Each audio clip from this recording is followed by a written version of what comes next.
And we're here. What up, fam? Hit that like, hit that subscribe. This is Philly Sports Unfiltered. We're going to talk about young pitchers throwing way too many pitches. And are the Phillies giving a little 2008 vibes? We're going to discuss it. Let's go.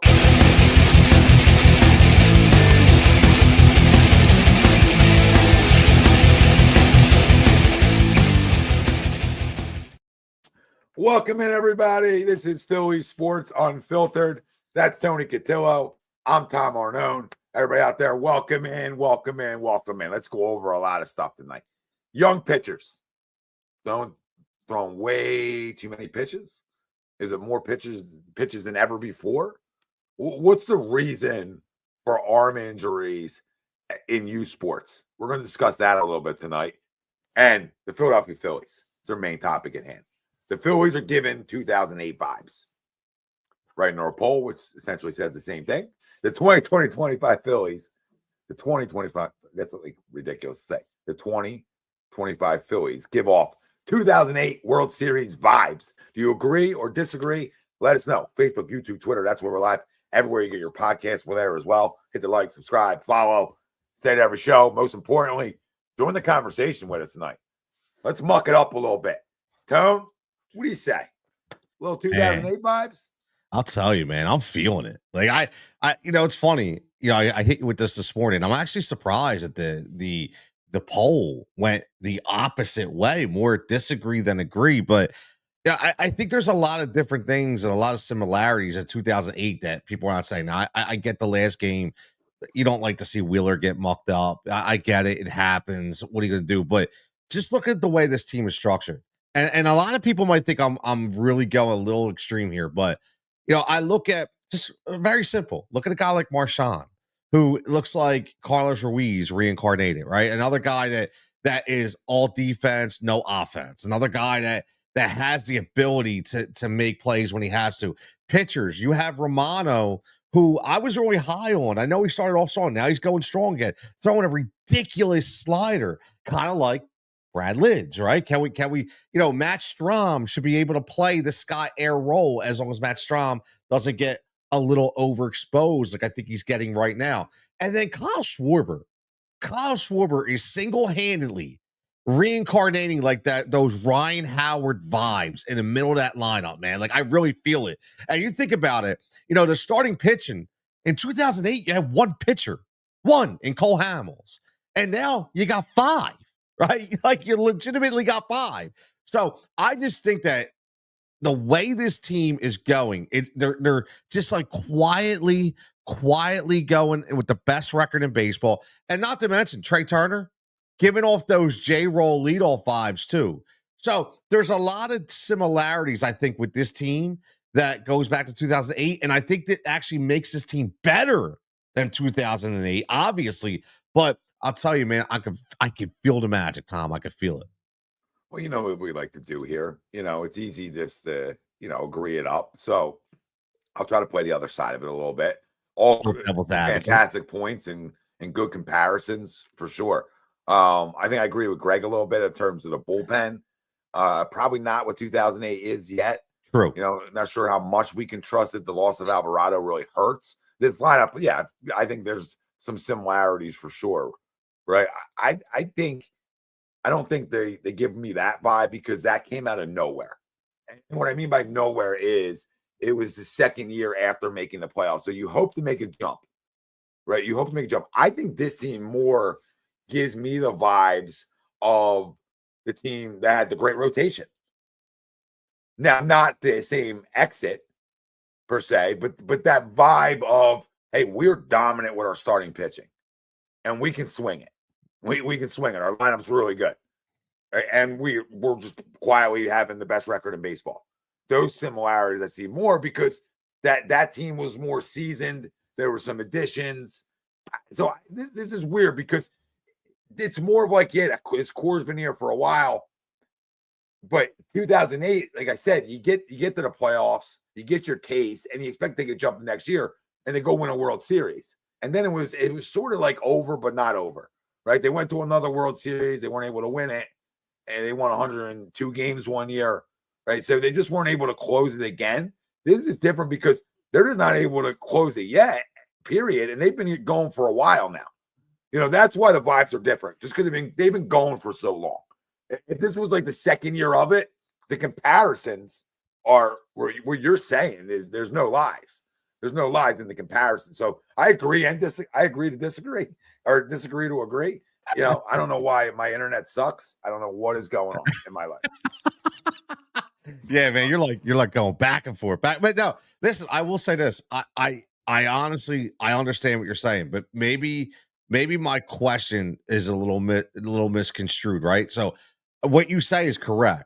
What I'm technically saying is I'm feeling the magic of 2008. Like because that wasn't by any means a perfect season except for Brad Lidge. We win against Washington on a play with a dive by Chase Utley that essentially, could have took us, out, right? So like you look at it, it wasn't perfect, but I'm feeling the vibes of the magic, right? I'm feeling the vibes that this team is just, because in '08, until we got to, like, you're right, until we got to the playoffs, except for Brad Lidge's excellence, nothing was taken for granted that year. Like it was up and down. It wasn't just this major streak where we were just running away with shit, right? It came down to the last game of the year in the NL East, right? It came down to the last game of the year. So I feel those vibes and I feel the magic is what I should have said. I should have said, like, I feel the winning magic of 2008. And I will say this, looking at this rotation, there's a lot of things that are going to happen. I think we all understand that. If you understand the logistics of baseball and the business side of baseball, you understand that something's coming. It's definitely coming. Because you're not going to continue, whether people want to face reality or not. Like, you're not signing Ranger Suarez, so either he's going to be playing somewhere else in August, or you're going to just wind up letting him go at the end of the year because you cannot realistically sign him, especially with what Kyle Schwarber is going to demand in the open market for an extension or a new contract. So you have the young horses coming up. So I just look at this and it's like, all right, you know what, man? I'm feeling the magic. I'm feeling the vibes. And I tell you, they keep going this way, and the World Series, man, is right there. This could finally be the year. And this could be the saying where you go, if it's not this year, maybe it's not going to happen with this core. Yeah, that's where I'm at with them. They are a wait and see. And am I fired up with the way they played? Yeah, for sure. They play great baseball, but they are a wait till October, and we're going to find out, sadly. And that's where they're at, and that's probably why they're not getting the love locally like they probably should, is because we've sort of seen this before. True. Now, the one thing different that I think is different than any other year, and something we've talked about, anybody that has a baseball feel for life has discussed this, and that's who you should lead off. Okay? We knew the numbers with Kyle Schwarber leading off. We also knew our best home run hitter, if we want to get cute with analytics, which I guess the pocket protectors don't want to do this battle, is I got a guy hitting 40 homers and driving in 80 runs. So what good does the solo homer really bring you when you have a guy now that's batting out of his comfortability, per se, in a new city with a mega deal? Come on, man. This is a game. These are creatures of habit. And that is not an excuse for Trey Turner not playing good defense or struggling at the plate. That's not what I'm saying. What I'm saying is, when you're a creature of habit and it's a game of consistency, it's a game of showing up and I'm in the leadoff hole and I know where I'm at, and that kind of thing goes a long way for players, especially when you're new to an area. Now, I know he did it in LA and he had success the first half of that trade, but then I feel like he struggled a little bit in the 2-hole. I feel like that just wasn't his spot to hit. And we go and we finally make the decision to fully do it. And I think that's why we're seeing something different here. Bigger than the pitching, bigger than anything else. That's the key. When you bring up Turner, just triggered me, because that's the key, man. I'm not the 1970 baseball guy all the time. I tell my kids this. Games evolve, you evolve with it, but you keep the core stuff. The stuff that really created this game, you keep. And the one big thing is, a leadoff hitter is a leadoff hitter. Yes. I want my guy to be able to run. I want a 5-toolish type player, batting leadoff, and he is that 5-tool player. He can run, he can hit for power, so he brings you a little bit of everything. Same thing as you mentioned, Jimmy Rollins. He gives you Jimmy's a better player, in my opinion. But I agree. Until you cut the nets down, baby, he's going to be better here. Not overall. I'm not going to do career. We can do that a different day. But as of right this moment, in the city of Philadelphia, in their careers, Jimmy Rollins was better, obviously. But you go win a World Series and you keep up this kind of year and this kind of production. But that's the key. That's what's different. That's what's different from other years, not the poll question. That's what's different from other years. That's what excites me. Me too. And I think, like we talked about last week, giving Trey his flowers a little bit, and knowing that you have a 31-year-old guy who's got a mega deal, you don't always see. And again, I'm a big body language guy. So I look at this guy and I'm like, this guy doesn't give two shits about what happens. Like, he just gives me those vibes like he doesn't care. However, when I researched it, and because I think it was on one of the broadcasts, and I heard him say that Rob Thompson challenged him to hit more singles, and because he was going to be a leadoff and this and that. So I kind of dug in to his offseason, and to find out that this dude, all he did was work on a contact swing. He completely abandoned all power stroke and said, you know what? I'm going to work on this. And he did. You don't always see that when a guy's 30, 31, already getting the bag. He's like, screw it. I packed it in. I'm good to go. No, this dude actually legitimately did that. Like you said, that is what's different. And for all the idiots out there and say, oh, Kyle Schwarber, he should be leading off, just like, look at Shohei Ohtani. Shohei Ohtani scored. He steals 40 bases. Kyle Schwarber ain't stealing anything, right? No disrespect to Kyle. But in this team, with this offense, with Bryce batting third, who's not leaving the third spot, it is a no-brainer. Stop with the left-on-left bullshit. You're so worried about it. It works. It friggin' works, man. Keep it. And you're right, man. It's a recipe for success. We've been talking about it for how long? It's there, and it's time, man. I love it. I really do. Yeah, there's a couple of things when you talk about changing an approach.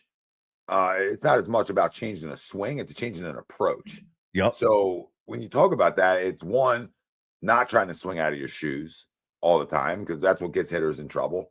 And two, it's more plate discipline. It's laying off the stuff that's not in your red zones and being a smarter hitter, right? And not pressing to do too much. Like I tell guys all the time, if you try to hit the 5-run homer, it's not happening. Yep. Right? The 5-run homer isn't real. So what do you got to do? Less is more. And I say this to kids all the time too. It's a crazy sport. It's the only sport I'm going to tell you to do less. To do less. When you're talking about hitting the baseball, you can't do too much. And there'll be some freaks out there to tell you that I just swung as hard as I could. Okay. Right? That's not how you hit. And so I love that a lot of these guys, have changed their approach.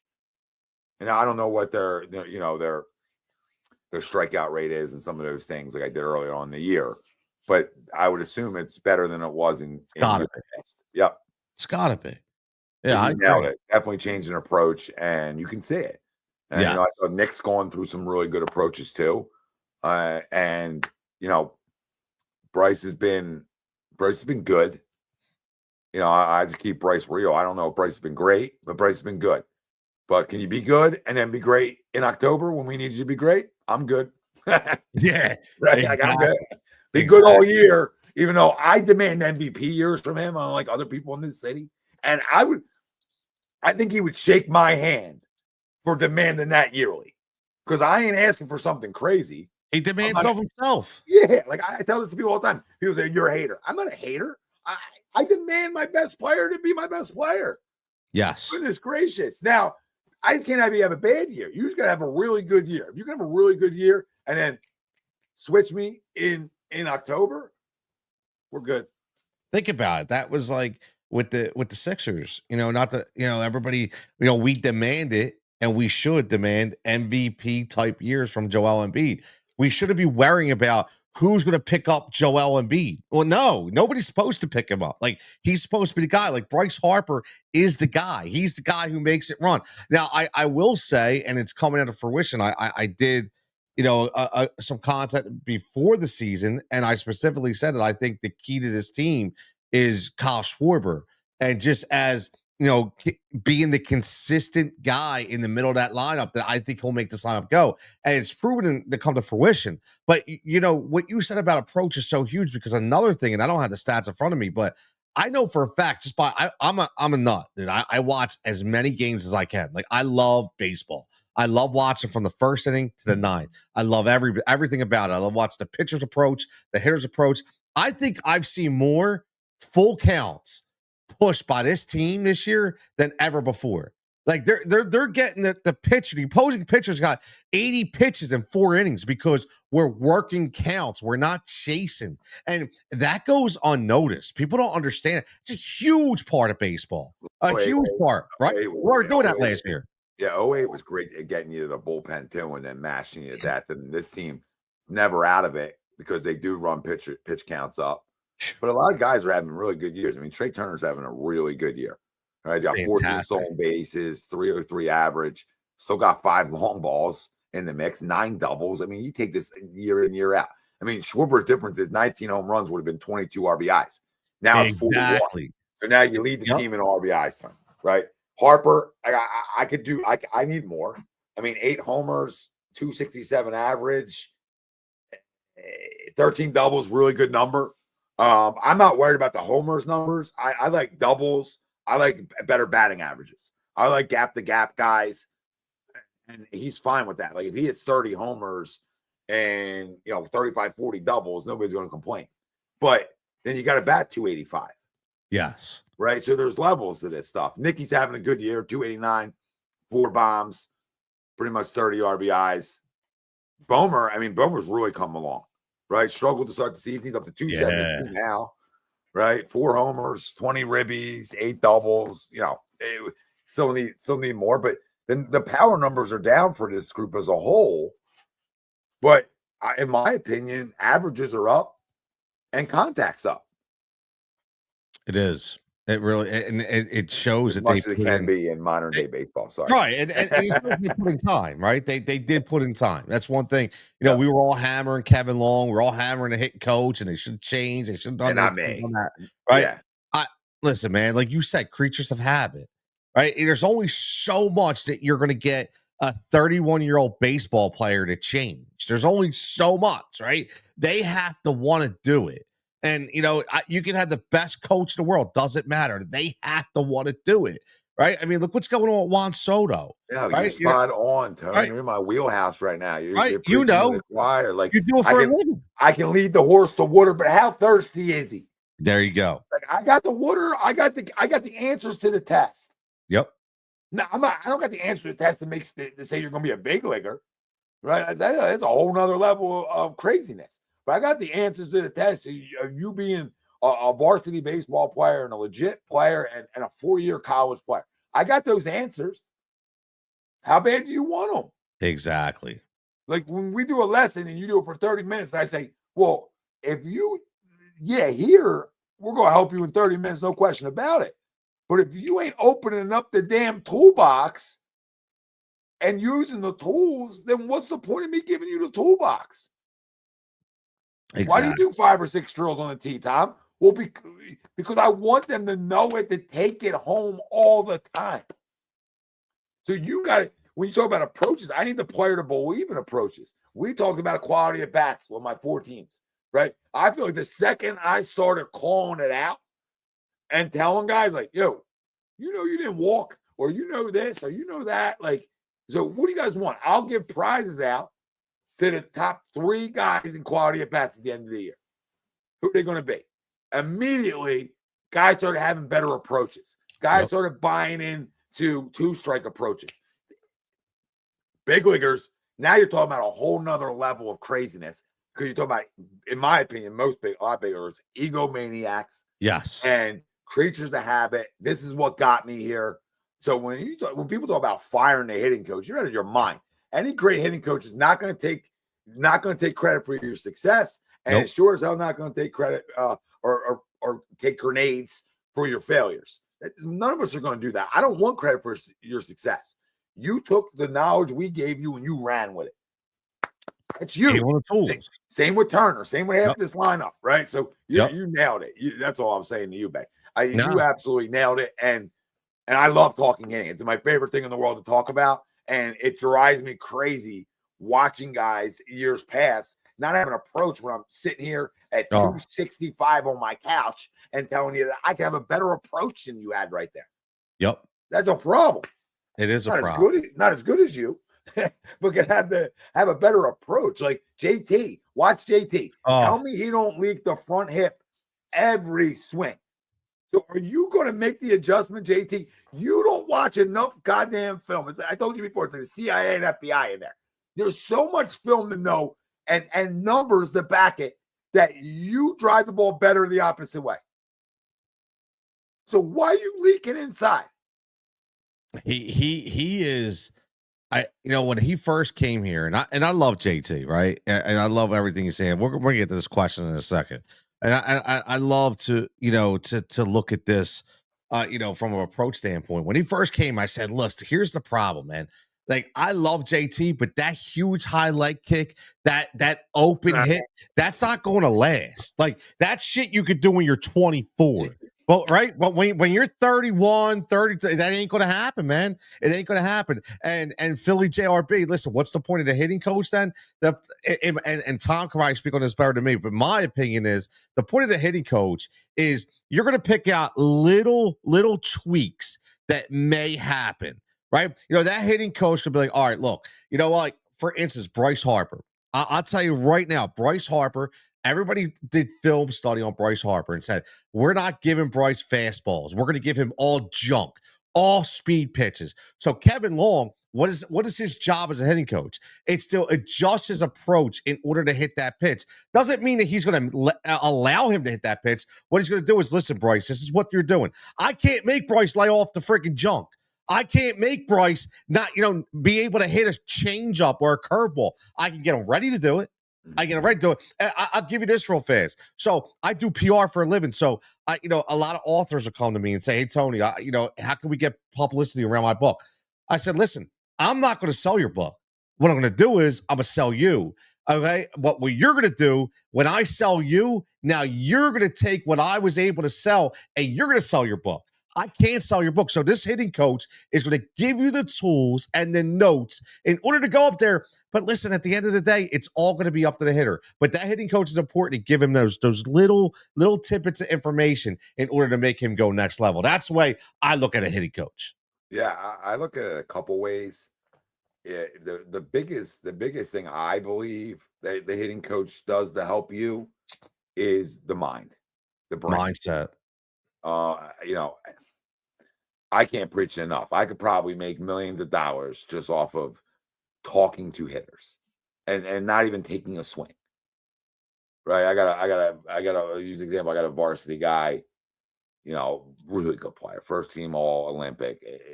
Kid put the work in, man. And he gets exactly what he deserves. But he called me that day.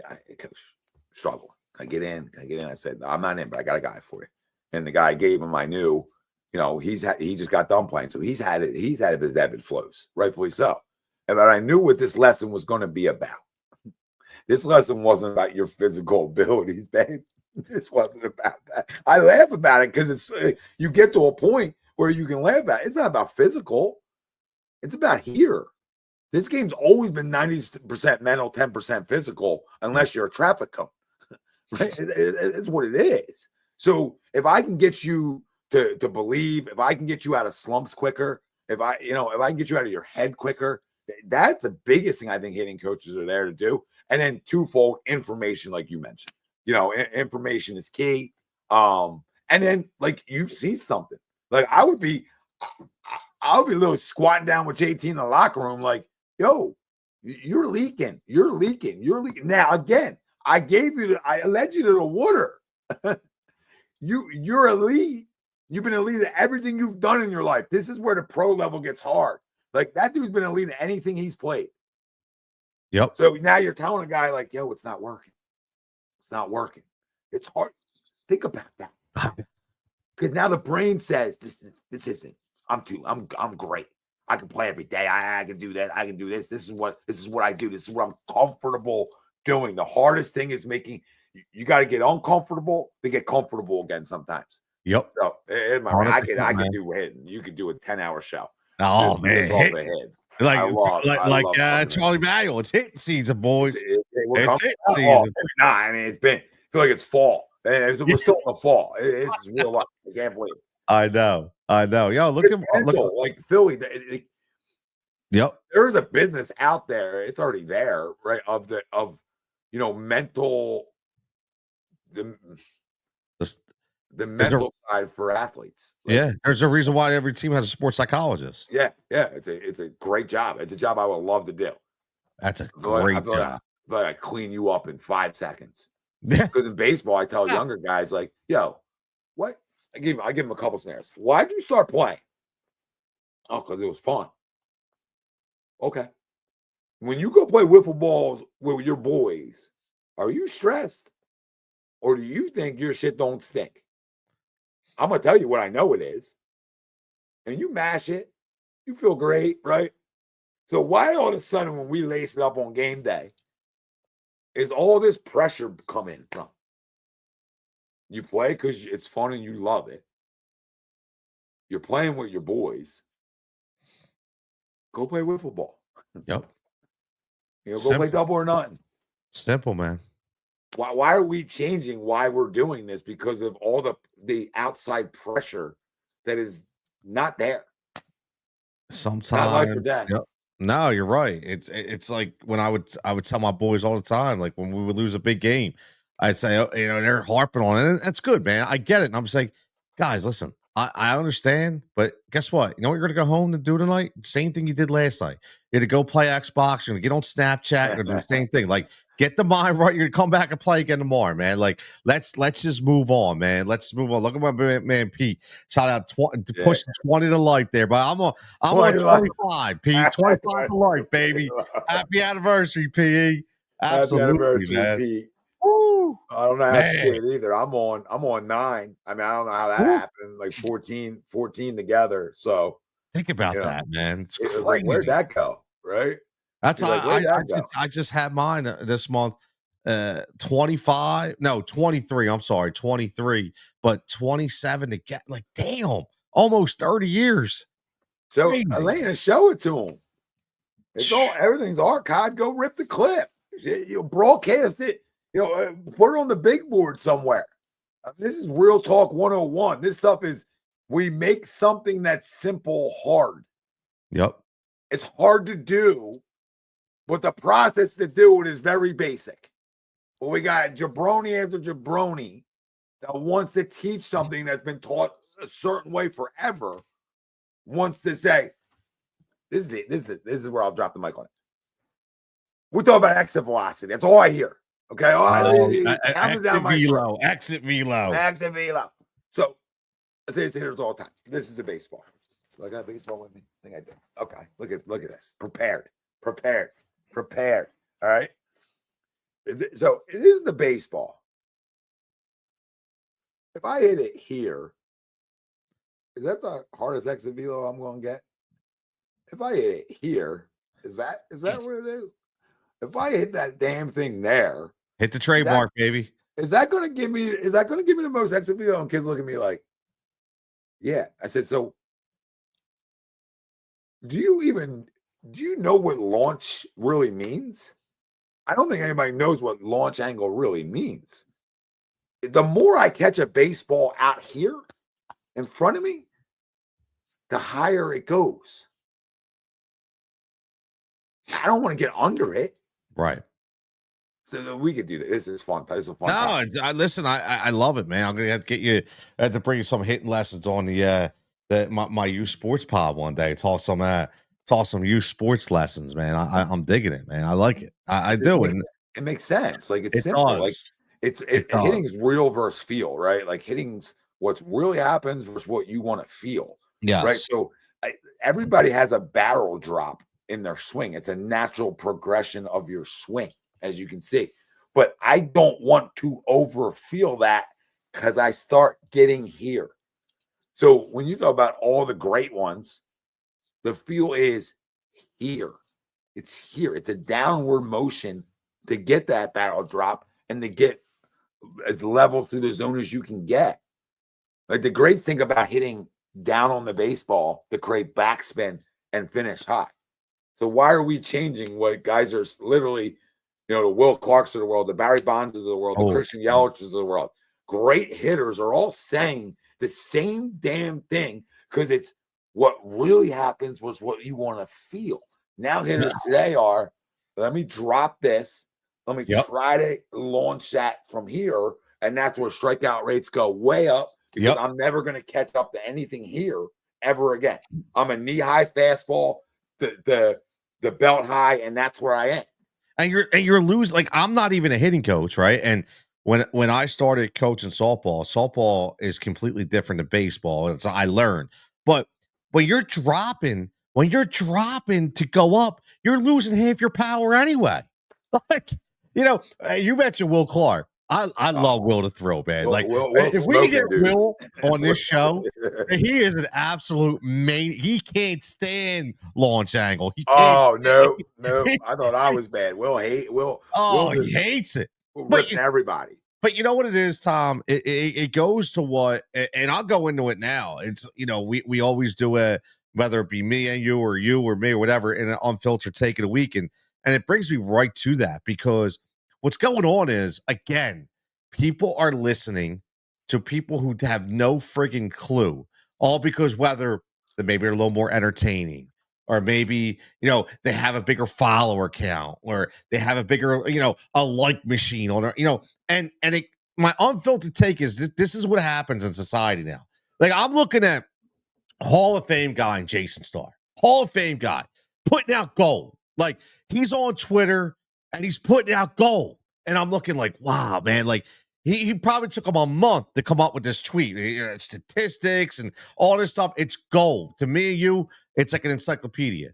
And then he's getting like 4 comments, couple likes, 2 retweets. Then some schmo from Colorado who's sitting in his mom's basement, who's, on ChatGPT, is sitting there putting in something. He's got 100,000 views and blah, blah, blah, blah, all because, I don't know, because people think his hair looks cool or they like his backdrop, right? So again, the problem in society is we listen to the wrong people now. All because, right? It's ridiculous. How is a Hall of Fame guy like Jason Starr not getting the love? Why? Because people think, oh, this guy's boring. He's boring because he's telling the truth. He's boring because he's spitting knowledge, because we all want to be stupid now. No, nobody wants to use a brain. And it really bothers the shit out of me that I have to watch this every single day. And it goes back to this, man. It exactly what happens. People are listening to the wrong voice. They really are. Oh, and a lot of followers out there in the world. You know what I mean? Ton of followers. Yes. So, Yes. People follow the new trend, right? Josh Donaldson, gets on MLB Network one night and he says, if your coach tells you what do you say, get on top of the baseball, tell him no and fire him. And like, who are you? Yeah. And I'm not telling anybody to get on top of baseball, so I don't know what guys are telling you that. But backspin's a real thing. If you don't think backspin's a real thing, you're a moron. And that's why you had one great year, and that was it. You were a one-trick pony, and then people know they can pound you up in the zone and get you out. That's the difference. So you don't know shit. You're another moron, and now kids started thinking leg kick you became the biggest thing in the world, right? And it's gone back a lot since.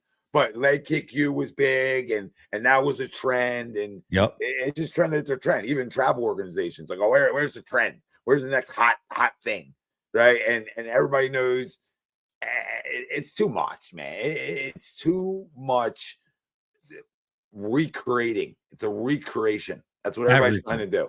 Why are we trying to recreate the wheel, man? Like, come on. Recreate your game. I want to see your launch angle. I want to see your exit velocity. I want to see what you do on game day. You understand? I don't care. I can give a rat's ass about your metrics. I care about your metrics once I see how you play, not vice versa. And a lot of these organizations are metric. How does he compete, dude? I want this clip. How does he compete? Because there's guys that I know, I've seen it a million times, that will look a certain way inside, and on game days they just compete. Yes, and they're better than what they show. There's tons of that. Some So we're going to go off. Some guys feed off of competition, right? They feed off of competition. Very simple. I mean, that's a good point by Greg. Bringing back the K Long talk about Kepler, and it's funny.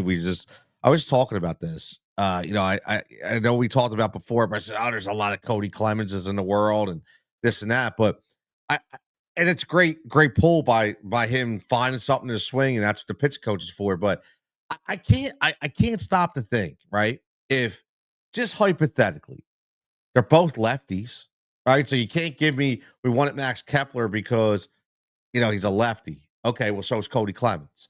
Right. I know everybody's talking about defense, right? Whatever. We're already going through a non-defensive right fielder, non-defensive center fielder, whatever.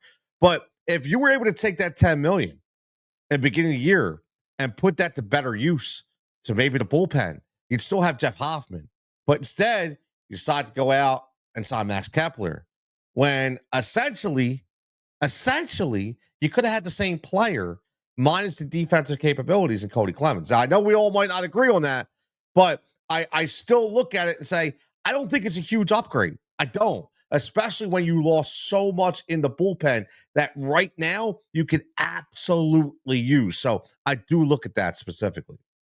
Yeah, for sure. The softball coaches unite. Listen, man, I was a softball coach hung them up. I coached softball for 13 years. I loved every minute of it, man. Loved every minute of it. And it was, I'll tell you what an adjustment, because I'm old school, right? So back in the day, I remember my daughter, she was 8 years old. She wanted to play softball. They asked me to help coach. Like, okay, well, I don't know softball. So I'm thinking hitting is, right elbow up, bat up, right? Like, and they're like, yo, no, man, that thing is dropped. That thing is in your side. And I'm like, what? Like, that is the complete opposite of what I knew.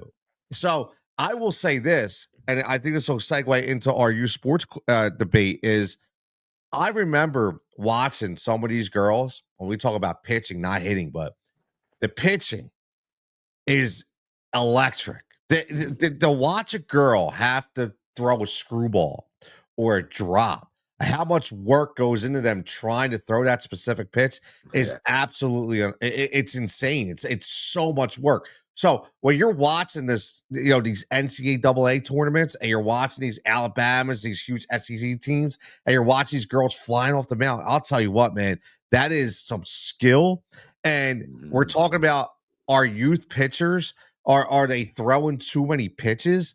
And you had brought this up because over the weekend with a tournament that you were in, and I know this just from a softball perspective, and I'll let you comment on this. I remember we were at 12U at the time, and I had a girl on the team that I said, hey, Tom, you watch, and I was like, this girl's going to be pitching the Olympics one day. This girl's that goddamn good. Like, she is a beast. She's and back then you're not counting pitches. So that we would ride this girl, because in softball at 12U, you're lucky to have one pitcher, let alone two pitchers. So riding this girl, tournament after tournament. I said to my buddy, I was like, yo, we even watching how many pitches she's throwing? And he's like, yeah, I never thought about that. So we counted them. Dude, she threw 144 pitches one game in softball in 6 innings. And I was like, dude, we really got to back this up. Like, I never even realized how much she was pitching. And it brings me to right now that I got this question for you. This will be a perfect question for you.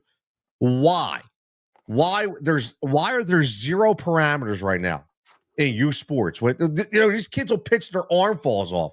However, when they get to the major leagues, it's like, well, he can't pitch on 3 days rest. Oh, he pitched a bullpen session yesterday. He can't get up. We baby them when they get to the major leagues, but we pitch them to their arms fall off when they're kids. Like, where is the disconnect? Is it the players? Is it the parental pressure? Like, what is making these kids pitch until their arms fall off, man? Because I don't get it.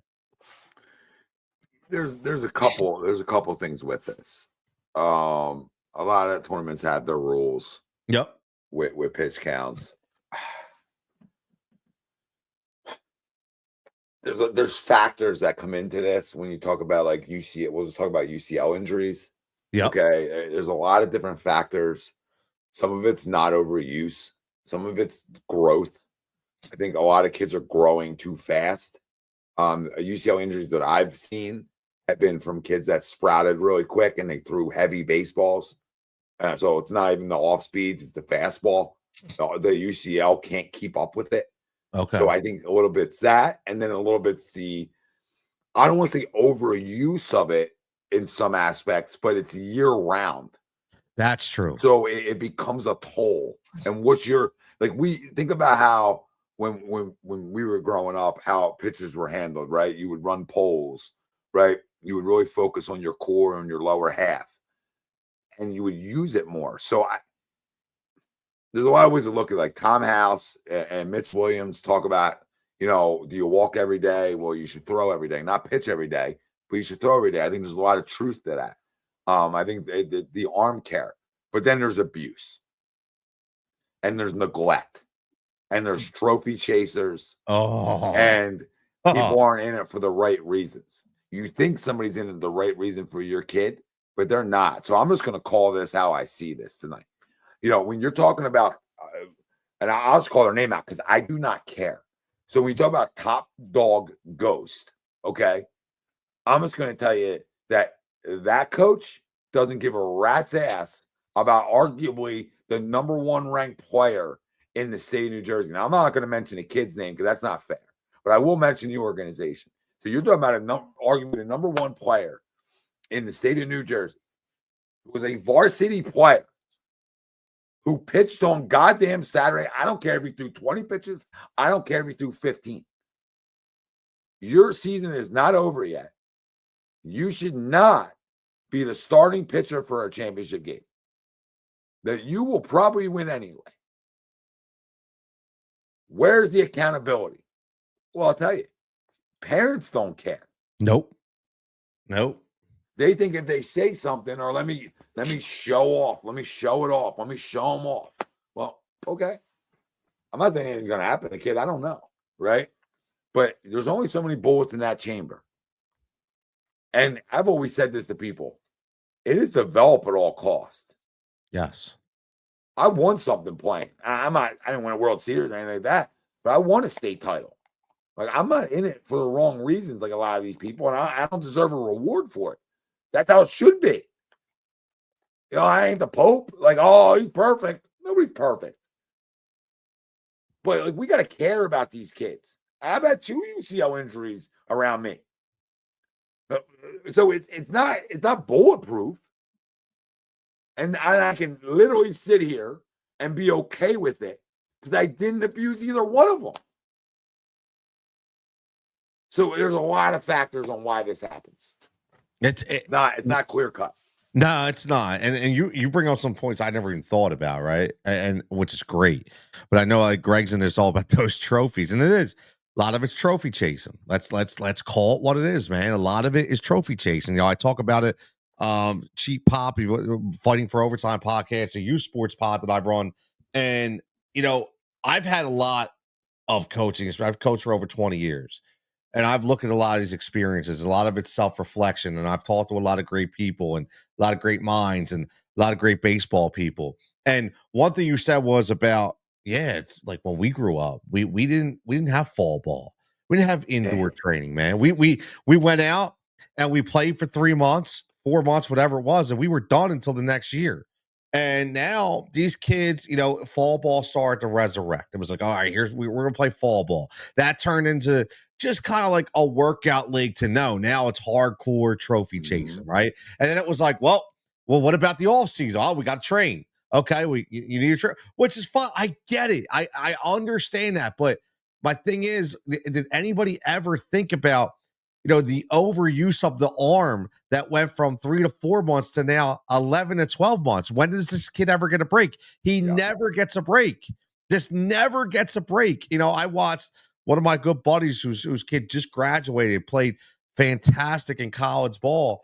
And, he had a really bad back injury and comes at that injury could have stemmed from a lot of the stuff that he was doing in his younger years. Not directly, not from overuse, just constant playing and not taking breaks, Yeah. right? I mean, the body's really not made to do that. It's No. not, right? I mean, and I think a lot of this, I will say it, when you're 12, when you're 13, 14, 15, 16, I don't care what it is.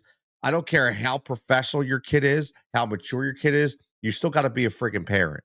And I still look at the parents as being PE number one, bro. Like they are public enemy number one when it comes to this.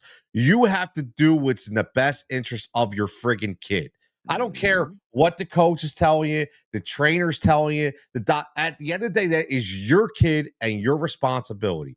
And unfortunately, like you said, not a lot of people want to step up because what are they afraid of? Oh, you know what? If I say something, maybe I'm going to lose my spot in rotation on the team. Maybe I'm going to lose out of the freaking carpool line, or I'm not going to be in the trophy gate. Like, come on, man! Like, or they're scared of their kid like not Yeah. playing, right? Like, oh, they, maybe they won't play them, or exactly. Yep. the coach won't like us, and we're gonna have to go, we're gonna have to go somewhere else, right? So there's like, a lot of factors, a lot of factors. A lot. I mean, we could have this discussion for weeks and it's going to evolve.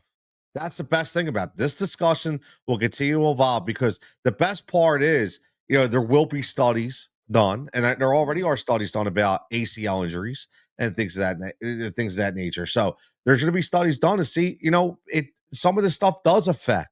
Like there's going to be concrete evidence, and then it's going to be your job as a parent to say, okay, now, how do we adjust? Like, I'm glad my kids were never pitchers. I'll be honest, because as much as it is your probably your best claim to getting into major leagues, the whole thing is, guess what, man? There's so much to manage. You know this, so much to manage if you're a parent of a pitcher, right? It's like my daughter was a catcher, and same thing. And there was a lot for me to manage when she was a catcher. And she was the only catcher, a lot of different things you have to teach, right? So a lot of different training. So it is definitely going to be something down the pike that I think we're kids are going to talk about. Yeah, and I think the one thing I'll say about softball is, it's different for softball because it's a natural. This is natural. A line. Right? Yep. So that's the difference. Like you can have one or two pitchers and go cruise through tournaments or SEC title games or whatever it may be.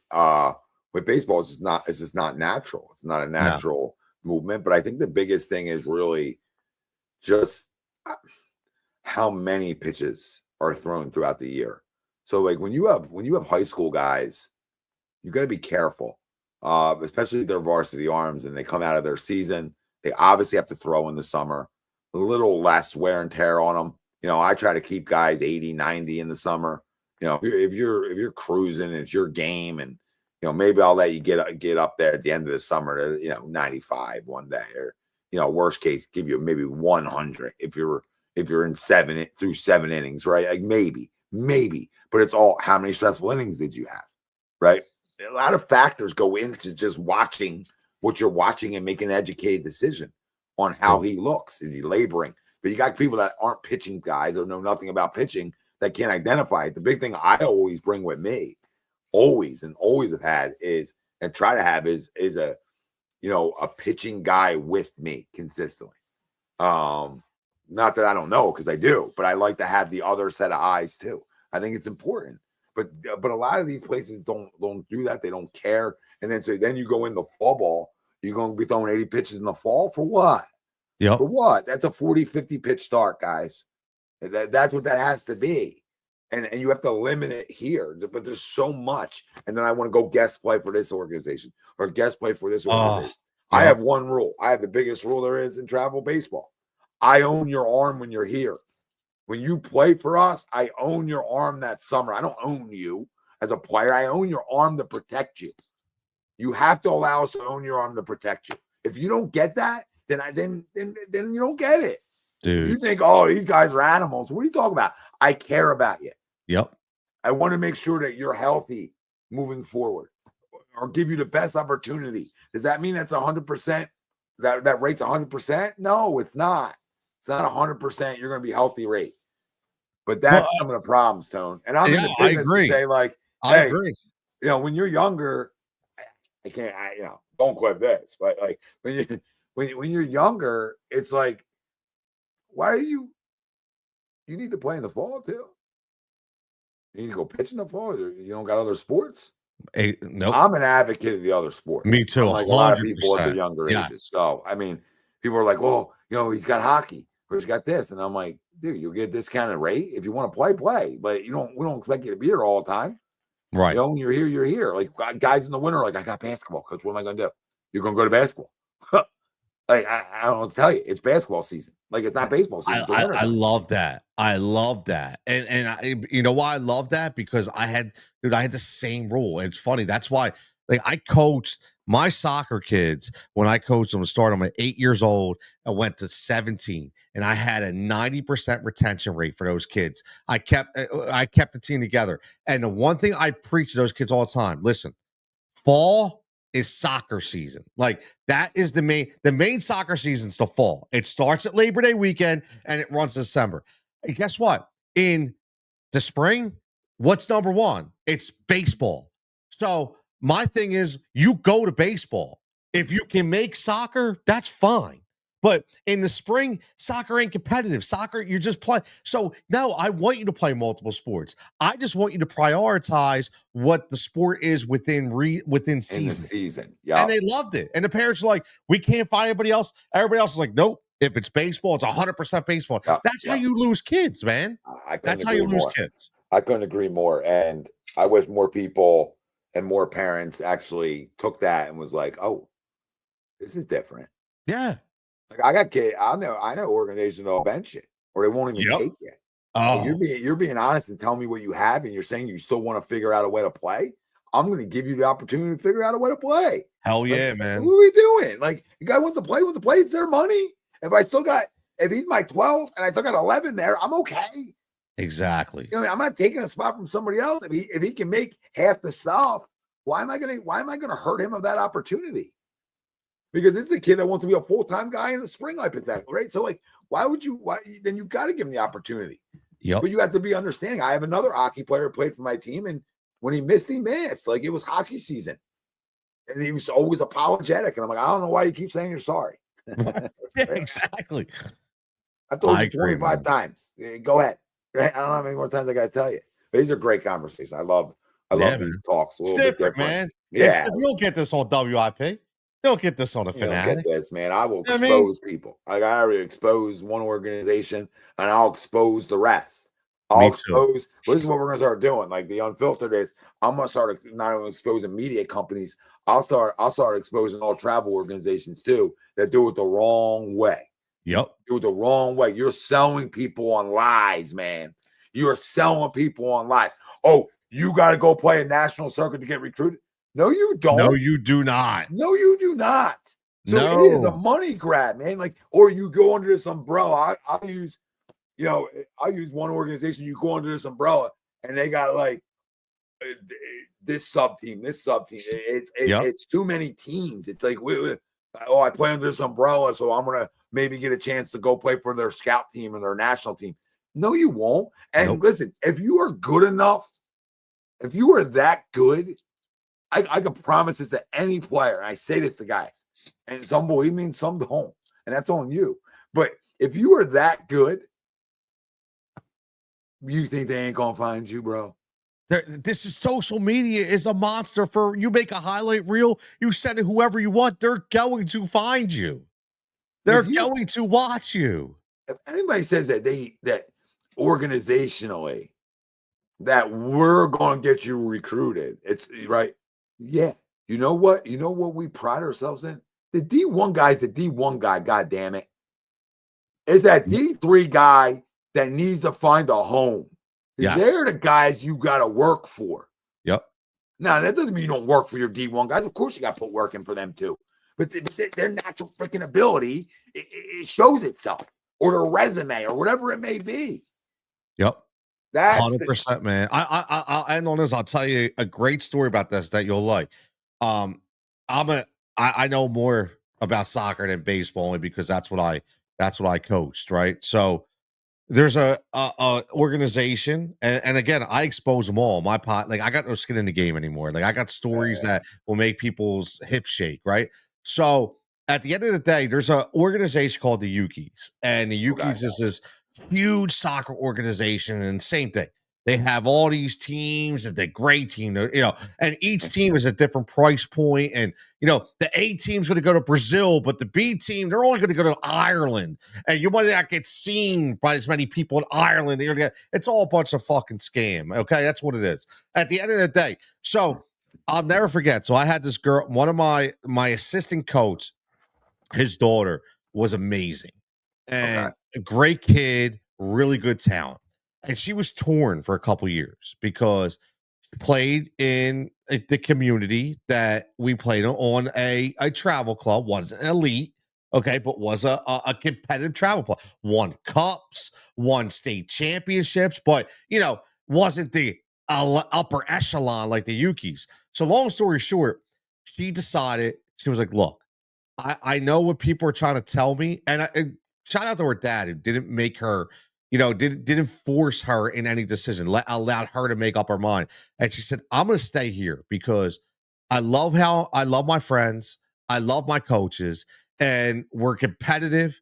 I had opportunity to play, and I know that even if I don't get Division 1, that I'm going to get scouted, and I'm going to put myself out there enough. I'm going to get an opportunity. So the motto, the lesson of the story is, so this is her senior year. She just committed to a Division 2 school. Well, that Division 2 school, not only did they scout her, but they made her their number one priority. Guess what? Who was number 3? Or who was number 2, 3, 4, and 5? A girl in the Yukis. So guess what? She was the number one recruit, and she stuck it out. She didn't pay thousands and thousands of dollars to these scam artists out there. She got to have fun, play with her friends. She was competitive as hell. She got a great education, and now she's going to get 4 years paid, and she's going to play Division 2 soccer, and she couldn't be more ecstatic. And it was above the kids in the other organization where their parents were selling out 10, 12, 15 grand. So yes, it can happen. Yeah, I'll hit on one more and we'll get out of here. Another unfiltered. Oh, you're right. KT, we are the new radio. Oh, That's yeah. right. We are the new radio. I tried to say we've been in new radio for over a decade. You've been saying it for years, man. Yeah, maybe it took over a decade, but we're here, baby. And this is it. This is as simple as this. It starts with perfect game when you talk about baseball. And you're going to say, well, why does it start with perfect game? That's the scam artist. You understand where I'm going with this? Yeah. That's the only way to get recruited? Are we out of our damn minds? Like, are we serious? Like, the only way you get recruited is going to Georgia? You got to go to Georgia 4 times in a year? You got to go to Hoover, Alabama? That's the only way you get recruited? That's not the only way you get recruited. Nope. That is for, I say it 1,000 times, that is for first-round draft picks and Power 5 SEC monsters. That's who it's for. Now, do we play in it? Absolutely. But we're ranking, like you guys say, we're ranking 8U players. Like, we give a rat's ass. If a college out there cares about it, fire that guy. Fire him immediately. So, because now every kid is, what's my PG ranking? What's my PG ranking? So that dictates the player you are. Yep. I say to guys all the time, we're going to put our data in the perfect game. We're going to put our data in the prospect select. We're going to put our data in the PBR. We're going to sprinkle our data everywhere. If you put your eggs all in the one basket, you're doing yourself a disservice as a player. And I stand by that. I absolutely stand by that. Now, am I Mr. Recruiter? Have I done a ton of recruiting myself? No, but I've seen it done. I know how it's done. And, we obviously have a lot of resources to help with that stuff and get guys into the right schools. But the point is that is the first scam. And then it turns into these bigger organizations saying, well, we got this team, we got this team. And you should have a couple of teams at age groups. There's nothing wrong with that. No. Right. But it's not to sell that if I have a scout team, I have to go down south 5 times in the summer. No, I don't. I go down twice. Go down Ridiculous. twice. Why do you got to spend all that money? Yeah, if you're good enough to go down there, go down there. I'm not taking a shot at it, but it doesn't need to be your entire schedule. Exactly. This is where it's crazy. And now they become the biggest money grab of all time. You got 100%. 6U tournaments. Oh, 6U. 6U. Come on. Put yourself in the dick. Seriously. Oh my God. Like, we got to remind these parents. I love this sport. I love it. God. But my son is not playing 6U travel baseball. Knock it off. Not only that, who the hell is pitching at 6U? That's got to be the most boring friggin' game in the world. Like, you talk about picking daisies in the outfield. There ain't not going on at 6U, man. Like nothing. Oh my God. Last thing I'll say, you made a great point about putting your data everywhere. And the reason why it's a great point, and I know it's spot on, is I had a guest on my pod about 3 weeks ago. Her name's Mackenzie Shizzle. And she is a D1 scout. And the first thing she said, the biggest mistake she made, and she played D1 soccer, she said, the biggest mistake I made was I pigeonholed myself in a D1. I didn't even give myself the opportunities to look at D2, D3. And the first thing I tell the kids who I help recruit is say, listen, keep the options open, put your stuff everywhere. Stop pigeonholing in D1 because there's a lot of opportunities out there, man. A lot of opportunities. Ton of opportunities. Crazy. Joey said, ton of talent at the D3 level. Absolutely. Yeah, and the way recruiting is and NIL and everything else is that, there's a lot of factors go into it. A lot of guys are getting pushed down in levels because of all the extra years, the red shirt year. There's so much is going on with college baseball. It's making it really hard. Yep. And that's what you said it. That's why kids need to put their eggs in more than one basket and more than one level basket.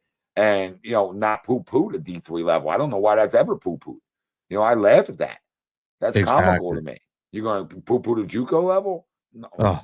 Are you kidding me? Come on, man. That's what I tell guys all the time. And, you nailed it with people play for organizations not because of what's on the front of the shirt most of the time.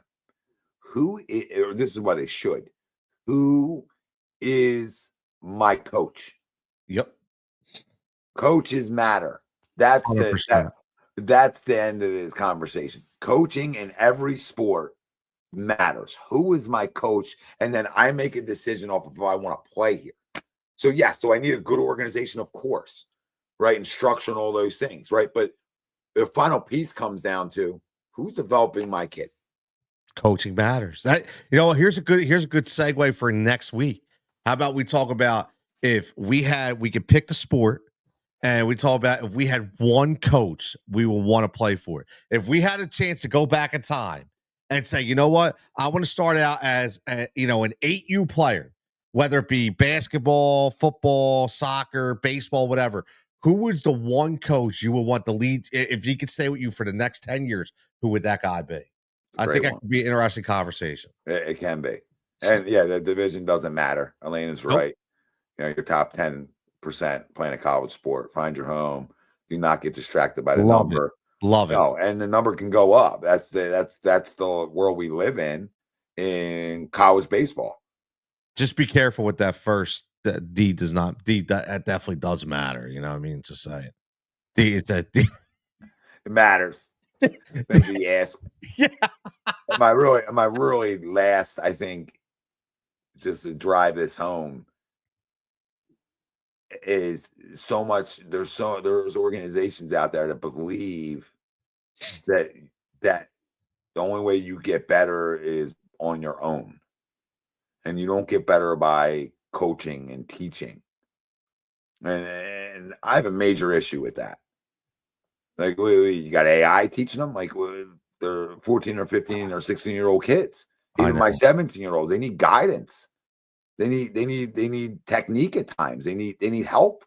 What are we talking about? Like, what are we talking about? Like, scary. I would literally give 2 middle fingers to that organization if they actually told me that, and I've heard it. It's been said that, we believe that they get better by on their own. And yes, the work you put when nobody's watching is how you get better. but you need the guidance of that to then go do it. But they just want to, this one organization just wants to pull the best of the best. Of course. And they make their life easy. Of course. And then they sell the rest on the best of the best. This is how they operate. It's Yeah. I gotta real fast before we go. I don't know if this is real or not, but my man Jorge checking in here saying that we got a P Train as an idol. So That's tough. let's go. Wait, I gotta ask, bro. Jorge, I'm not trying to laugh, but I just think that there's a lot of better idols out in the world than Paul George. just I mean, listen, after what I saw on the boat the other side, I think Stephon Diggs may be my idol. Like at the end of the day, man, because my man's living it up. He's dancing it out. Yeah. Unbelievable. What's going on here? But will he return? Yes, he will return because he's not going anywhere. Nobody's taking that contract. Sorry. Yeah. So I mean, I hope he sends you an envelope every month for the love that you're showing him. Podcast P. We send you a couple bucks. Tell him, great show like always, brother. Always, man. Always. Philly Sports Unfiltered, A2D Radio. We will see you next Thursday. Stay tuned. Obviously, agree to disagree. This Sunday, we'll be on, 9, 10 o'clock in that range like we always are. And turn your alerts on wherever you're at so you can catch all our live shows. We got a ton of them. Wrestling, hockey, all sports, me and Tone. I mean, if you go anywhere else, that's on you. That's Tony Cutillo. I'm Tom Arnone. We love you all. We appreciate you all. See you next week.